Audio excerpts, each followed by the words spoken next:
Assalamualaikum warahmatullahi wabarakatuh. Kaifahalukum? Semoga selalu sehat, tetap semangat puasanya, dan semoga selalu dalam lindungan Allah Subhanahu wa taala. Bil awali, bismillahirrahmanirrahim. Hari ini kita masih di bab praktek ekonomi Islam dalam pembahasan hal-hal yang berkaitan dengan jual beli. Yang kedua, riba. Riba berasal dari bahasa Arab yang artinya tambahan. Di dalam kegiatan ekonomi Islam seperti jual beli, sewa menyewa, dan hutang piutang, sering masih dijumpai adanya tambahan tertentu yang diikat dengan suatu perjanjian. Ikatan perjanjian ini dilakukan antara kedua pihak di awal kegiatan transaksi, baik pada jual beli, sewa menyewa, hutang piutang, maupun jenis kegiatan ekonomi Islam lainnya. Adapun riba menurut istilah syara adalah tambahan pada modal uang yang dipinjamkan dan harus diserahkan oleh piutang sesuai jangka waktu peminjaman dan persentase yang ditetapkan. Di antara dalil tentang riba adalah di dalam Quran surah Ali Imran ayat 130 yang berbunyi A'udzubillahi minasyaitonirrajim. Bismillahirrahmanirrahim. Ya ayyuhalladzina amanu la ta'kulur riba adha'afan mudha'afah wattaqullaha la'allakum tuflihun. Artinya, hai orang-orang yang beriman, janganlah kamu memakan riba dengan berlipat ganda, dan bertakwalah kamu kepada Allah supaya kamu mendapat keberuntungan. Selanjutnya, pada potongan ayat pada surah Al-Baqarah ayat 275 yang berbunyi Bismillahirrahmanirrahim. Wa ahalallahu al-bai'a wa harramar riba, yang artinya Allah telah menghalalkan jual beli dan mengharamkan riba. Dari kedua dalil tersebut dapat disimpulkan hukum riba adalah haram, sehingga umat Islam dilarang untuk melakukan dalam kondisi apapun. Riba terbagi menjadi 4 macam. Yang pertama, riba fadl. Yang kedua, riba nasi'ah atau riba jahiliyah. Yang ketiga, riba qardi. Dan yang keempat, ribayat. Jenis riba yang pertama yakni riba fadl. Artinya suatu akad untuk tukar-menukar barang antara kuantitas dengan kualitas yang berbeda. Contohnya, A menukarkan 1 kg beras dengan kualitas raskin kepada B dengan 1 kg beras dengan kualitas super.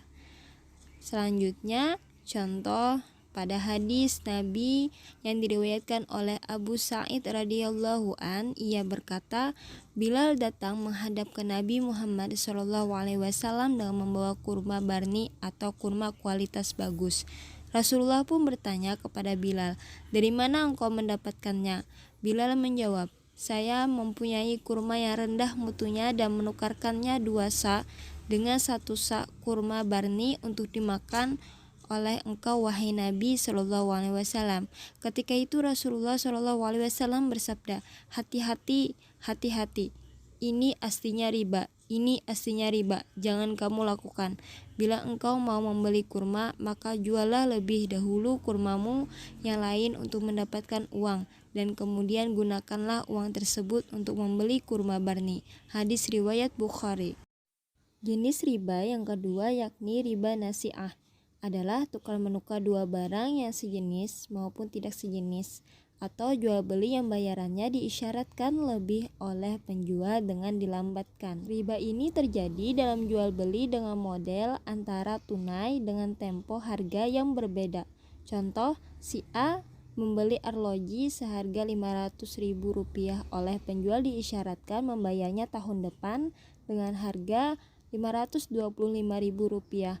Ketentuan melambatkan pembayaran 1 tahun dinamakan riba nasi'ah. Jenis riba yang ketiga yakni riba qardi, terjadi khusus dalam proses utang piutang uang seperti terjadi dalam dunia perbankan. Riba qardi adalah meminjamkan sesuatu dengan syarat mendapatkan keuntungan dari orang yang dipinjami. Dalam prakteknya, kreditur atau orang atau lembaga yang memiliki uang menyerahkan pinjaman uang kepada debitur atau orang yang berhutang dengan ketentuan memberikan tambahan dalam pengembalian. Ketentuan ini ditentukan di awal dalam proses pencairan uang, sehingga termasuk jenis riba dan hukumnya haram. Contohnya, si A meminjam uang kepada B sebesar Rp5.000 dan B mengharuskan kepada A mengembalikan uang itu sebesar Rp5.500. Tambahan Rp500 adalah riba qardi. Jenis riba yang keempat yakni ribayat, adalah transaksi tanpa diketahui harga pembayarannya ketika seorang sudah akad jual beli sebelum serah terima barang. Contoh, seorang membeli barang dengan menyicil tapi belum diketahui pasti jumlah nominalnya yang akan dibayar, sehingga sampai akhir transaksi tidak ada kesepakatan harga yang harus dibayarkan, sehingga cicil sebelumnya terlihat sia-sia. Hukuman bagi pelaku yang melakukan riba dari salah satu 4 macam riba tersebut adalah: yang pertama, dibangkitkan dari kubur pada hari kiamat dalam keadaan gila, sesuai Quran Surah Al-Baqarah ayat 275. Yang kedua, diancam kekal di neraka, sesuai Quran Surah Al-Baqarah ayat 275. Yang ketiga, harta yang diperoleh dari riba akan dihilangkan barokahnya.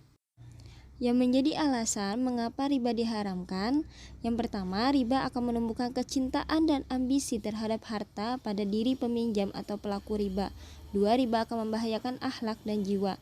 3. Riba akan menghancurkan kehidupan masyarakat. Yang keempat, riba akan membentuk suatu kelompok masyarakat yang berleha-leha. 5. Riba membahayakan perekonomian individu maupun sosial.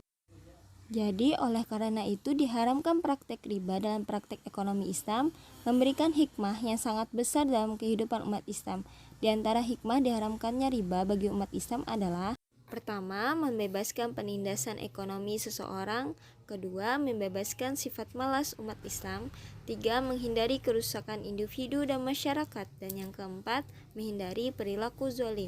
Sebelum mengakhiri pembelajaran hari ini, kerjakanlah evaluasi berikut dengan baik dan benar. Hazun Sa'idun, semoga sukses.